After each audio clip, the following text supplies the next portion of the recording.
I live in an old apartment building. I've been here for about 2 years, and my roommate and I have had very few scary experiences so far, except for this one that happened last summer.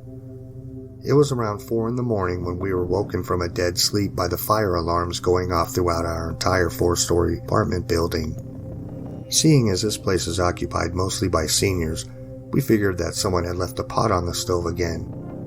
I grumbled and blindly grabbed for a blanket. Last time we had a false alarm, I was left shivering and barefoot on the sidewalk waiting for the fire department and wasn't about to let that happen again. My roommate and I put on our shoes, I grabbed my phone and keys, and we poked our head out into the hallway. Nothing seemed off. The hall was empty. No one else had come out of their apartments yet. Reluctantly, my roommate and I walked down the hall toward the lobby. We figured our neighbors would soon follow suit. It was only when we went through the lobby and out the front door that we realized something was actually wrong. A handful of people who had already come out of the building were running and shouting about how the building was actually on fire this time. We followed them around to the side of the building as more and more people fled in their pajamas. And to our horror, we saw an apartment on the top floor belching out flames. People were frantic, searching for water, a ladder, anything. I heard someone say that there was a lady who lived in that apartment. They said she had mobility issues and needed to be rescued now. And where the hell was the fire department? My roommate was quite disturbed by the whole scene, so we decided to go back to the front of the building, away from the fire. On our way, we saw a guy jump off his balcony to the ground. He rolled when he landed, but I think it still really hurt, judging from how he sat on the grass and groaned for a while. He was lucky to only be on the second floor. There was chaos, yelling, screaming, and an odd mix of panic and disinterest, especially among the senior citizens who didn't want to leave the building because using the stairs was so difficult.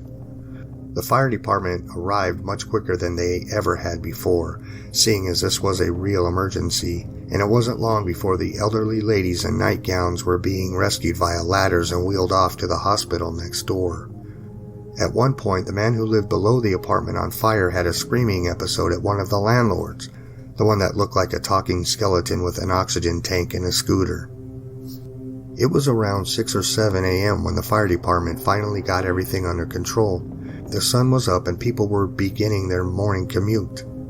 The fire department had blocked off our whole street, which must have been a pain, and the entire population of my building sat on the curb in pajamas and blankets. Little kids, old people, broke college kids, the works. The community really pulled together that morning. The public bus service gave us a couple of buses to sit and warm up inside, instead of standing on the chilly sidewalk. Paramedics handed out blankets and assessed injuries. The people in the surrounding houses were kind enough to bring water and snacks. One lady brought a serving tray with mugs of tea from her own kitchen and offered it to anyone she could find. My mom came down to rescue my roommate and I, even though she lived an hour outside of town and hadn't even showered yet.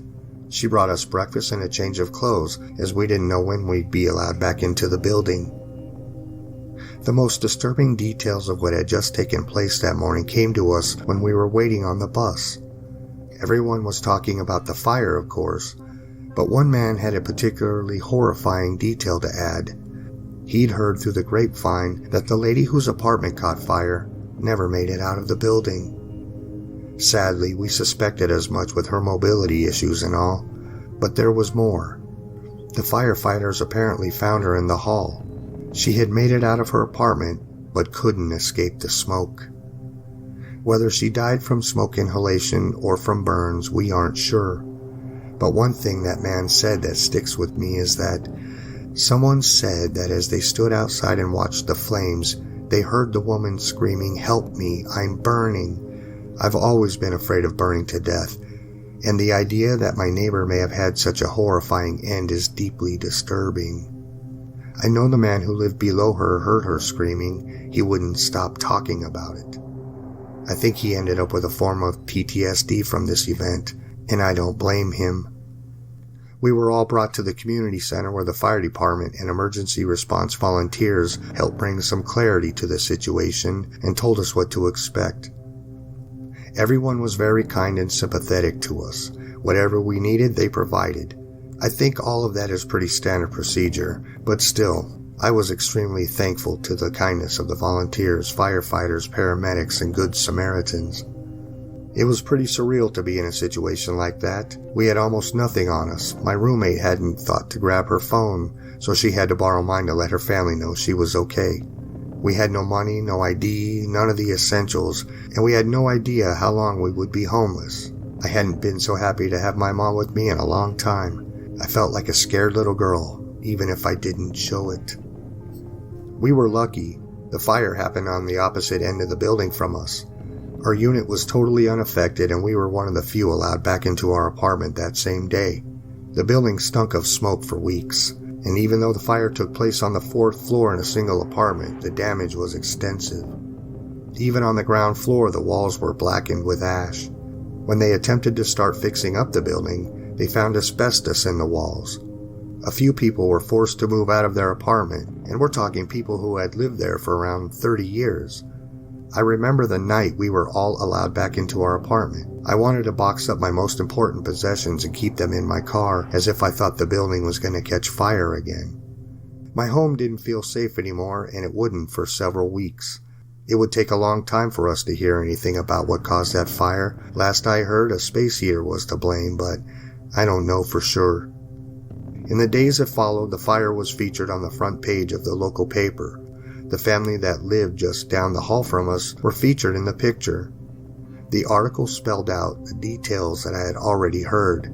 It labeled the guy that lived below the fire as a hero for attempting to save the lady upstairs. It was a valiant effort, but there was nothing he could have done without endangering himself. I feel sorry for him, and I often wonder if the guilt keeps him up at night. Sometimes I think about the lady who passed away in this building. I listen to a lot of ghost stories, so I wonder if her spirit haunts this place. Her sudden and horrifying death would be the sort of thing to make a ghost linger on Earth, wouldn't it? So many things left unfinished. Regardless, I hope she's at peace, and I hope that my neighbors have been able to find some semblance of peace as well. 4 months later, we've regained a sense of normalcy. Things are back to how they were before, if you ignore the orange tarps around the side of the exterior, the restoration vans that come and go every day, and the security guards stationed in the lobby. The damaged wing is still closed while they try to sort out the asbestos situation, but for those of us who live on the other end of the building, things are relatively normal. I hope they stay that way.